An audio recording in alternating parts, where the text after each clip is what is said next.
Welcome along to this latest episode of In the Loop with InterPark Magazine, where we bring our magazine to life with the latest news and insightful interviews with the leaders of the leisure industry. My guest at this time is Stuart Hetherington, the founder and CEO of Holovis. Stuart, welcome along to this latest episode of In the Loop with InterPark Magazine. Brilliant. Thanks ever so much, David. Pleasure to be here. It's a pleasure to have you on the show. Firstly, let's kick off with Holovis obviously passing the 2-decade mark. What have been the key defining moments from the founding story to the moment you knew that attraction would be your core arena? Defining moments. Wow. I guess if we go right back to day one and a little bit of the history, the fact that we started as a business that was focused on enterprise and really my background, research development from the automotive industry to the world we are now, I don't think I could have ever have believed that we would be at such a different end of the spectrum. But that's half the fun of it as well. The moments along that journey that took us from that startup point, like I say, where we were very focused on large scale immersive virtual reality visualization systems for research development, automotive, military, all those markets in the early days. And how did we end up in now being pretty much 100% entertainment and experiential focus? The shifts in that over the last 20 years have been, I guess, around the emerging technologies and the crossovers that became very key in that process, and markets coming to us. I mean, I can honestly say we didn't chase the entertainment market. It was not a market I'd love to say it was strategic and well done us, but it wasn't. It was a market that came to us, came knocking on our door, and could see the skills we had, could see the capabilities and the offering we had, the value add that we had in the business, and said these could be applied to projects X, Y, and Z. Would you be interested? And obviously that took us into new spaces. And giant screen, large immersion, from the early days of projection all the way through to where we are with LED now, underpinned with the software capabilities, the interactive capabilities, the things that bring it to life, the theatrics, the magic, started to become more and more day-to-day for us. And the team and the people that we brought on board brought those skills in way beyond the kind of original skill sets that I started the business with. So it was an evolution for us. It was something that did evolve, and over time, the focus just became more and more on those markets. And then I think the defining moment where we saw enterprise fall away dramatically was COVID. COVID was a moment where we could see our work with the automotive industries, people like Jaguar Land Rover, the spend and the investment on the kind of very high-end biz systems we were delivering at that time dropped off dramatically for obvious reasons, and then didn't pick up after COVID. And we'd flipped during COVID as well in a very conscious way around our ability to do a lot of design work. We had a much bigger in-house design team at that time.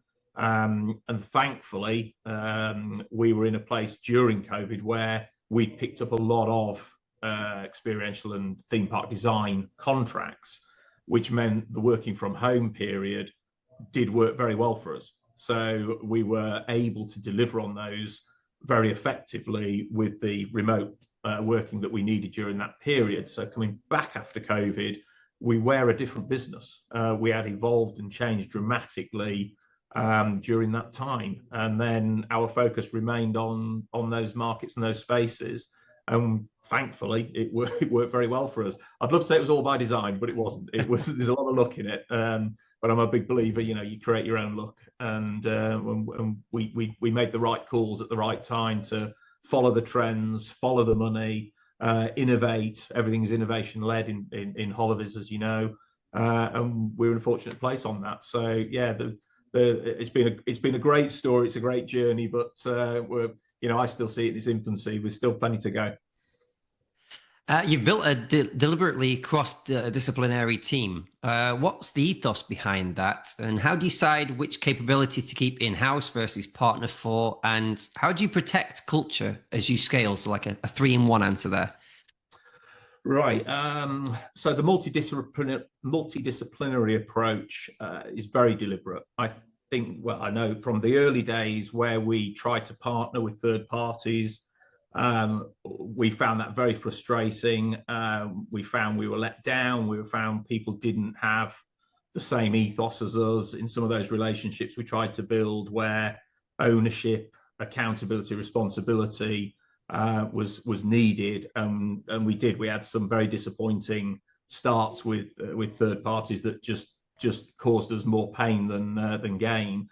And through a lot of that drove us into a more focused approach to bringing more and more of the value chain in-house, having more of that turnkey capability. Yes, it brings with it its own challenges of a much larger team, that need to find the right talent, the right capabilities, and to keep feeding that machine constantly across all those disciplines is never easy. But we made a very conscious decision to do that, because when we work with our clients, it's giving them that confidence and that knowledge in us, and that ability to give back to them, offer them that complete turnkey offering, that accountability and responsibility at all points across the project. And the more of that that's in-house, the more of that is under our control, and the more of that we take on, as I say, under our accountability, the stronger we've become with it. And that's worked very well for us. The clients like it. We like it. Yes, it comes with those challenges, but we will work obviously very closely with the teams, with the business development side of it, as well as the delivery side, to make sure we balance that as best as possible. And that's worked very, very well for us. So that multidisciplinary approach, we love it in the business, because we can have a conversation with a client at all levels. We can be at the creative end with our creative teams, right the way through to commissioning, service support, and obviously post-installation as well. So it certainly makes the business a lot more dynamic, and you can see not just the difference in the capabilities and the skills in the teams, but the connectivity between those teams, and the way people converse, the way they talk with each other, the way they interact with each other around the projects. It's very dynamic, and I think that I can speak for the team. I think they enjoy that. That's a real benefit of Holovis, which links to your cultural point. Building a very particular culture in the business was something that we did from day one. We believe that we've maintained that culture through really delivering on our values within the business that we work to, and the way that we look after our team. Our team is our single biggest asset. It's not about me. It's not about my VPs. It's not about our investors. It's about the team. The team are brilliant, and it's them that are the ones that I give all the credit to. They're the ones that keep driving the business, delivering on the business, working with the clients, innovating, developing. We're the facilitators behind that. And that culture in the business is something that we're very proud of and we protect. And we've seen, as we've grown globally, as we expanded into Orlando in the US, as we expanded into China, the work we did when we expanded into Abu Dhabi and UAE, and now into Saudi with our offices opening in Riyadh. That culture, the Holovis culture, is something that we really protect and try and maintain as we grow with the right people, as we expand in those spaces as well. So yeah, I mean, for me, that's a really important part of it. And as I say, having that ownership across all of that and owning more of the value chain is the bit that drives us in that. Recent wins include work with Lego and SeaWorld Yas Island, as you alluded to. What was the brief in each case? What technologies and expertise made the difference? And what did you learn that you've applied since?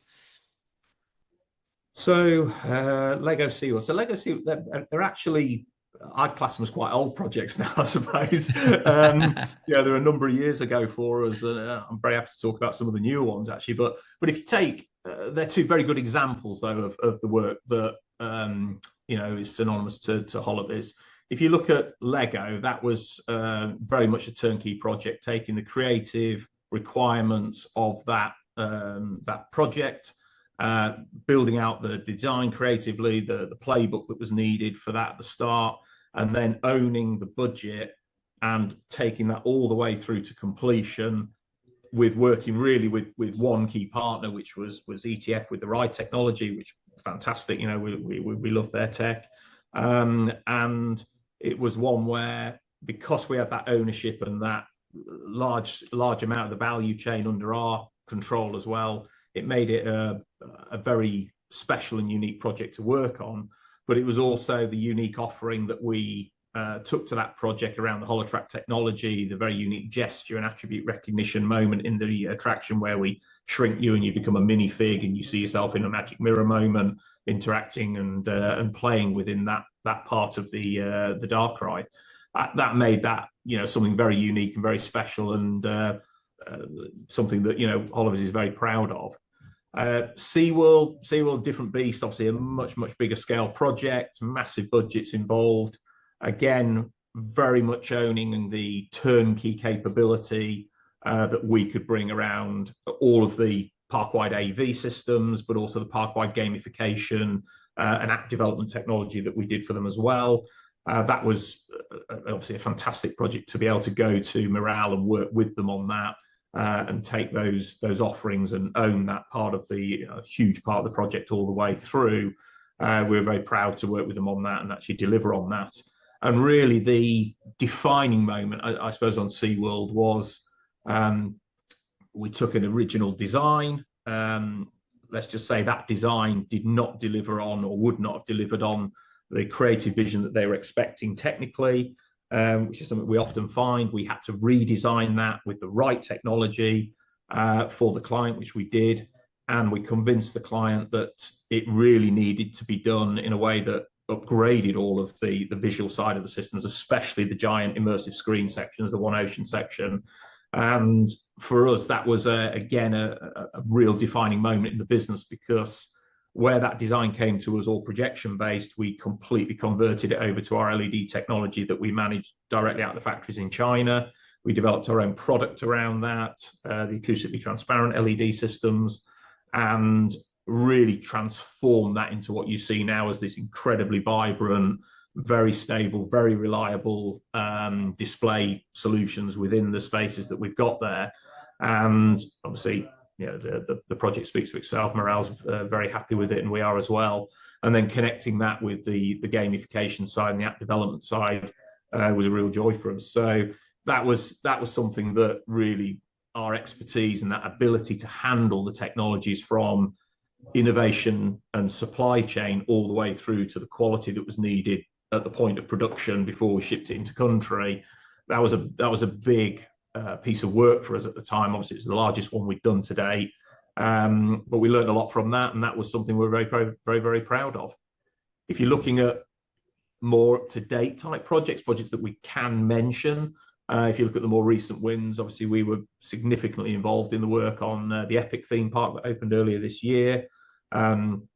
It's public knowledge we did do a considerable piece of work around the Nintendo Mario attraction. We can't discuss the exact details for obvious reasons, but again, taking our expertise, our innovation and development capabilities around emerging technologies, especially on things like the software, the stack integration work that we're involved in, that put us right up there, you know, as world leaders on those types of very highly technical attractions that are expected by clients such as Universal. And again, very proud to have worked on, you know, projects like that for those amazing clients. Another project of yours that I personally saw at IAPA in Barcelona was 360 Golf. Compelling stuff. I had a go and enjoyed it myself. But in plain English for everybody viewing, how does it work in terms of tracking, scoring, ops, insights? Where does it fit best in terms of FECs, resorts, retail? And what's the business case in terms of throughput, footprint, staffing, etc.?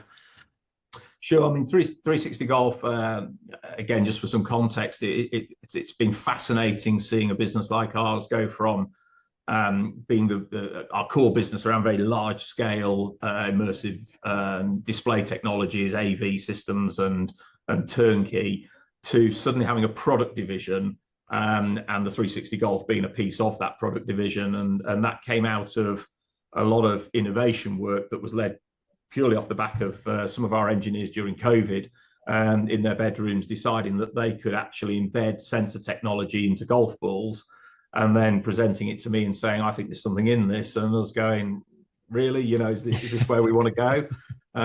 Thankfully we did. We listened to them. It's turned into a huge sector for us in our business. It's its own division, the products division now. And 360 Golf is going from strength to strength, as you saw at IAPA with the new Gen 2 technology that we launched earlier this year, and also the very compact, efficient way of designing the golf holes and the thematics around that as well. Obviously, I can't get into the exact detail of how it all works because that's proprietary to us, but it's from a simple guest experience point of view, it's auto ball tracking. There's some very, very complex software and algorithms around how we manage that. It's a connected experience, so we have that ability to engage with the guests right at the beginning, understand who they are. They register within a kiosk system. They're assigned their ball. That ball is tracked to them. They know it's theirs. They play the courses. They go through all the fun, weird and wacky themed or not themed versions of each of the multiple holes that we design and build, depending on client needs, be them standard or custom. And all that tracking technology and all of that score counting is done in real time, and it's there visually. It's fed to the guests so they can see who's winning, who's not. That whole competitive gaming space that we know is booming at the moment. And it's underpinned with our Deep Smarts technology. So Deep Smarts is our back-end system that collects all the data. So we know exactly what's happening operationally around the courses. That makes our life easy for support, or easier for support. It's better for the owner operators of the courses as well, be that in their FECs or resorts or retail venues. And it underpins really the whole system there. So having that constant 24/7 real-time update on the operational side and the play side is something that's of real value to us and the client as well. And then to your point, where does it best fit? Well, it is those core markets, the family entertainment centres, the cruise ship industry, the resorts and the retail venues that we're putting them into worldwide. They're all looking for more of this capability in those competitive gaming spaces that have become the next big thing for the nights out that people want to go and spend, gaming, socializing, eating, drinking, and being in those connected spaces. And there's a lot more to come. We're in development of a whole load more of our sort of offerings around 360 development and also other products within that space as well for it. With technology evolving fast, what can providers like Holovis do to attract and develop new talent, especially skills crossing over from games, VFX, robotics, and talk about any pathways such as internships, apprenticeships you found effective? I mean, we're proud to say we're sort of become an employer of choice now. People come to us because they know us globally. We have the global footprint, so it's not just about talent that we want to bring in here. It's talent, obviously, across a large geography now as well. We recruit talent through our networks and through our teams' networks very efficiently, but also, you mentioned the point around internships, apprenticeships. We offer all of those because absolutely we have to engage with the next generation, the younger generation. We need to incentivize them. We need to show them the market that we're in. We need to show them the technologies we work with. We need to show them where the multidisciplinary approach really works very well for Holovis, but helps bring a diverse range of people into the business. And again, our relationships with local universities is very important to us. Tapping into those skills and those next generation of talent is really important from those pools as well. And it really is something that we took on board quite a number of years ago, again, in-house. One of our VPs, Claudine, she's VP of talent. She looks after the team. She looks after the onboarding. She looks after the recruitment side of things. She has a team that supports her with that. And that ability to not just attract talent, find the right talent, grow and flex the business in real time with the needs of the business and projects come and go. But also that retention of staff, looking after them. They are our biggest asset. So it's a very important piece of the business that we focus on very heavily. And just looking 2 to 3 years out, where you're putting your bets on R&D, and what problem are you most impatient to solve for operators? I think it depends on target audience and who we're trying to engage with. If we're engaging with a younger generation, sort of the children, I think a lot of the park-wide games that we've been involved with in the very early days, very early AR work that we did, where we augmented whole attractions with people like Cedar Point. They were a great way of engaging and bringing experience to life, not just in the park, but also outside of the park. That app development approach is obviously key. The work we did with SeaWorld, we did the Sea Guardian games at SeaWorld Abu Dhabi, letting guests take those achievements home with them in their device, letting them obviously spend time re-engaging with it post-park and engaging with content. Obviously, that was content that was also sort of STEM related as well, which was very important. And we see that for that demographic working very well. If you're engaging more sort of decision makers, parents, I think that's better to do through more like the loyalty programs, the annual pass programs, and how you build incentives around that and connect the experiences into those. That revisitation to assets, be it theme parks or experiences, I think is still something that we're only scratching the surface with. And there's a lot more to do in that space, I think, to build out the whole guest experience and the guest journey. And when we talk about storytelling and interaction and engagement pre, during, and post, that's again something we led on in the very early days around our extended experience capability. But I still think there's an awful lot more to be done in that space around research and development from it. You look at Disney, Disney at the masters of this, that engagement with the guests, from reviewing, booking, planning, all the way through to the memories and the reflections on your trips, your excursions, your experiences. That whole control of the ecosystem is something they do very, very well. But we can see that we can learn from that and we can engage with that across all experience, all attractions. And I think that bringing the guests into the story and making them feel more part of it, more connected with it at all those touch points, it's still the journey we're on. It's still one of the biggest challenges we face, but we relish that. We love that ability to extend the experience and join it more effectively when we're telling stories and embedding people in them.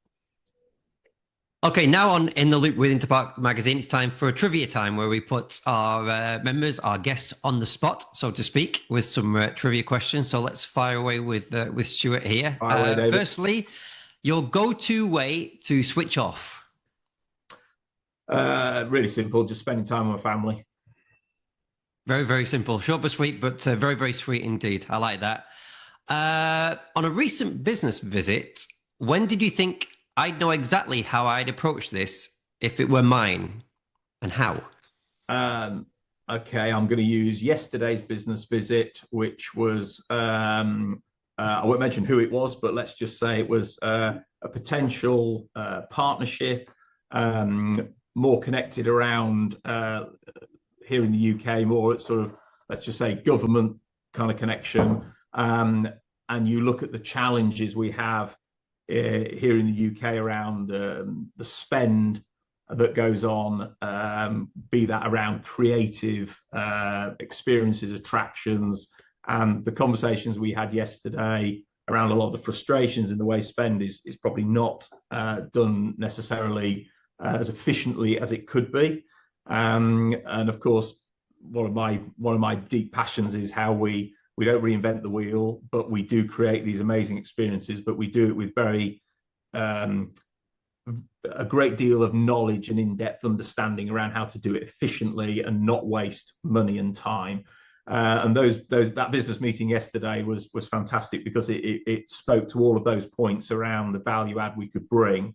And although it's not yet a partnership that's signed and sealed, shall we say, I know exactly how we could approach it, and hopefully it'll be ours.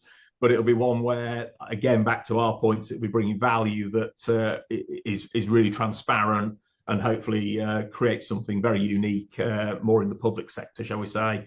So watch this space on that one. There we go. Next question. Favorite personal indulgence, not family or friends? For me personally, it's out there playing with my cars and my motorsport. Lovely. Get out there and just drive away and just where the road takes you. Escape from the real world. That's it. Here we go. One jump in a time machine. Where and when and why? Oh my days. It's a tough one, that. I'm going to be very political. I would go back and educate David Cameron on the realities of Brexit, and I'd turn it round. There you go, David, if you're watching. There you go, some great advice for you there. And the final question, what are you most grateful for? That's really easy. Time with my kids. Perfect. Priceless. Absolutely priceless, that family time. Stuart, thank you very much for your time. Much appreciated, and very, very gracious with your questions and your time. So thank you so much. Absolute pleasure. No, thank you for asking me on, David. Real pleasure. Absolutely. Well, that wraps up episode 3 of In the Loop with InterPark Magazine. It's my thanks to Stuart, and you can keep up to date with all the latest news and interviews on interpark.co.uk, where, as always, we will keep you in the loop. Bye for now.